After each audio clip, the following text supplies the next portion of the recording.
Cerveau Visionnaire, une entreprise de coaching et d'accompagnement. Cerveau Visionnaire, une entreprise pour vous éclairer et vous pousser à l'action. La vie est un courant d'échange. Elle se résume à ces simples principes. Donner pour recevoir, semer pour récolter. Avec Amewo Benyon Azanledji, coach et formateur en stratégie et développement personnel et en intelligence financière, c'est l'assurance. L'assurance vers le mieux-être pour le mieux vivre. Bonjour mes très chers monsieur Zedap et bienvenue dans notre émission Où allons-nous?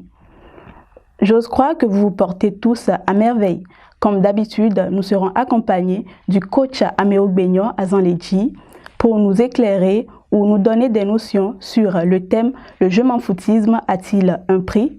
Laissez-moi vous rappeler qu'il est coach et formateur en stratégie de développement personnel et de l'intelligence financière, un réformateur de vie.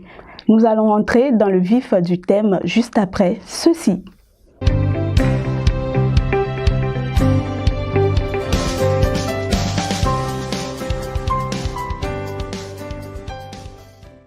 Bonjour coach. Bonjour. Comment allez-vous? Je vais bien et très bien. D'accord. Et la famille? Elle se porte bien. D'accord. Comme le stipule le thème du jour, le je m'en foutisme a-t-il un prix? J'aimerais déjà que vous nous expliquiez ce qu'est le je m'en foutisme. Le je m'en foutisme, c'est l'auto-sabotage. Le je m'en foutisme, c'est de mentir à soi-même, croyant faire du mal à l'autre. Le je m'en foutisme, c'est faire avec légèreté ce qu'on est censé faire ou faire avec indifférence ce qu'on est censé faire. Voilà ce que c'est que le je m'en foutisme selon nous. D'accord. Le je m'en foutisme a-t-il un prix? Si oui, en bien ou en mal? Le je m'en foutisme a un prix. Et comme vous l'avez demandé si c'est en mal ou en bien, le je m'en foutisme paie toujours ou bien paie en mal. Je vais prendre un exemple pour expliquer cela. Un employé à qui son patron a confié un travail. Et parce que le chef, le patron n'est pas là, il fait le travail avec l'indifférence. Il fait le travail avec la légèreté. Il va faire le travail qui ne va pas répondre à la hauteur. Parce que le patron n'est pas là, on s'en fout. C'est ce que c'est que le je m'en foutisme. Mais comment est-ce que le je m'en foutisme va payer très mal? En faisant cela, on ne sait pas quand on est en train de dire je ne peux pas faire quelque chose de bon quand il n'y a pas un bâton qui est derrière moi. C'est ce qu'on est en train d'afficher. Que je ne peux pas faire, ou bien je suis incapable de faire le travail là. Parce que on fait recours au je m'en foutisme et c'est ce que ça donne. Est-ce qu'on le fait consciemment ou inconsciemment? Certains le font consciemment. Certains le font consciemment, mais certains le font inconsciemment. Et mais dans tous les cas, ça va payer mal. Je vais prendre le cas d'un chef d'entreprise qui traite ses employés avec légèreté, avec je m'en foutisme, en les payant un salaire dérisoire, en les traitant comme des animaux. Parce que selon lui, sans lui, ses employés ne peuvent pas trouver du travail et du coup ne trouveront pas du gain pour subvenir aux besoins de sa famille. En faisant cela, les employés aussi vont répondre en faisant leur travail très mal. Alors les clients seront insatisfaits et vont quitter l'entreprise. Et l'entreprise va commencer par regresser. En voulant traiter les autres avec je m'en foutisme, on se paie très mal. C'est ça. D'accord. Pour la petite histoire, dites-nous, au cours de votre expérience, tant sur le plan professionnel que personnel, est-ce que vous avez déjà eu recours à la je m'en foutisme? Si oui, quelle a été la leçon tirée? En bien, que ce soit en bien ou en mal. J'ai fait recours au je m'en foutisme à plusieurs fois. Et ça a payé. Ça a payé ce que ça doit payer. Ça a payé ce que ça doit payer. Bon, surtout c'est sur le plan professionnel que j'ai l'habitude de faire ça. Parce que moi, je fais recours au je m'en foutisme lorsque mon patron me traite mal.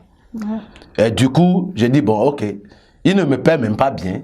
Il me traite comme quelqu'un qui n'est pas humain. Je fais ce que je peux. Et je fais le travail avec légèreté, avec indifférence.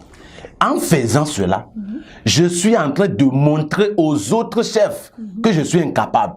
Et du coup, on m'a licencié là-bas.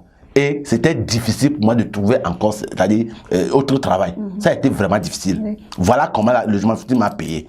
De l'autre côté, je m'habillais très mal, avec indifférence. Je m'en foutais de mon habillement, en disant que l'habit ne fait pas le moine. En oubliant que l'habit ne fait pas le moine, mais l'habit permet de distinguer le moine. Voilà comment, et après tout, en faisant cela, les gens me traitaient comme je m'habillais. Alors, qu'est-ce qui vous a fait prendre conscience? C'est les conséquences. C'est les conséquences que j'en ai tirées de cette attitude qui m'a fait prendre conscience. Mais à côté, plus, comment est-ce que je pouvais corriger cela? Cela est venu des séminaires que j'ai participé, des formations que j'ai suivies, des livres que j'ai lus. C'est ça qui m'a fait dire, ah, il faut que je change maintenant la manière de faire. Il faut que je règle de ma vie, je règle complètement de ma vie le je m'en foutisme. D'accord. Alors, que pouvons-nous donc retenir de cette thématique avec vous? Par là, je veux dire votre mot de fin. Ah, si nous allons retenir quelque chose, c'est de nous prouver nous-mêmes que nous nous aimons. Qu'on s'aime. Si tu es employé quelque part et que ton chef te traite avec je m'en foutisme, alors toi, ne te traite plus avec je m'en foutisme en faisant le travail mal. Fais-le bien en augmentant ta capacité et là, tu pourras aller vendre tes compétences ailleurs. Si tu es employeur, voilà, un entrepreneur, et que tu t'aimes, ne traite plus tes employés avec je m'en foutisme parce qu'ils vont donner un travail médiocre qui vont faire que tes clients vont te quitter et l'entreprise va se fermer. Donc, que chacun de nous prenne une responsabilité pour laisser je m'en foutisme de côté. D'accord. Merci coach et merci aussi à vous, fidèles partenaires et abonnés de Cerveau Visionnaire. Likez et partagez la vidéo si ça vous a plu. Laissez-nous vos questions en commentaire. Portez-vous bien et à la prochaine. Cerveau Visionnaire, une entreprise de coaching et d'accompagnement. Cerveau Visionnaire, une entreprise pour vous éclairer et vous pousser à l'action. La vie est un courant d'échange. Elle se résume à ces simples principes. Donner pour recevoir, semer pour récolter. Avec Amewok Benyon Azanledji, coach et formateur en stratégie et développement personnel et en intelligence financière, c'est l'assurance. L'assurance vers le mieux-être pour le mieux vivre.